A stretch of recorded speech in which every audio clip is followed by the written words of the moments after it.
La mesure de la pression artérielle est réalisée dans les conditions suivantes. Elle se fait chez un patient en position assise ou couchée, après au moins 5 minutes de repos et à distance d'un effort physique ou de la consommation de café et de tabac. Elle se réalise à l'aide d'un brassard adapté à la taille du bras et placé à hauteur du cœur. Le brassard est placé autour du bras, juste au-dessus du coude, environ 2,5 cm de la fossette cubitale.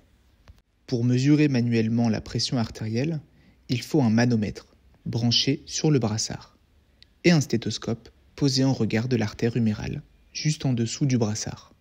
Le brassard est gonflé jusqu'à environ 200 mm de mercure, puis dégonflé progressivement, à hauteur de 2 à 3 mm de mercure par seconde. La valeur de la systole correspond à la pression à laquelle le premier bruit de Korotkov est audible.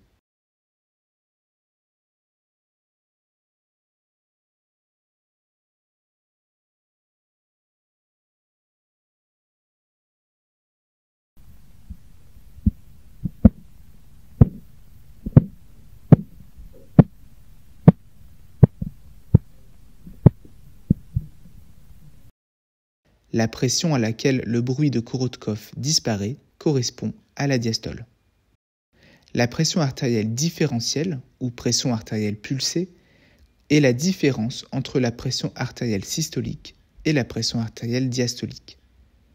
Elle est par exemple augmentée dans l'insuffisance aortique et abaissée en cas de choc hypovolémique.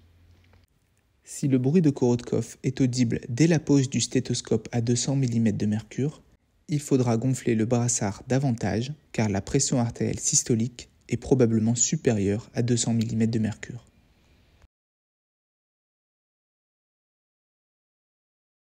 Il existe également des tensiomètres automatiques qui réalisent seuls la mesure de pression.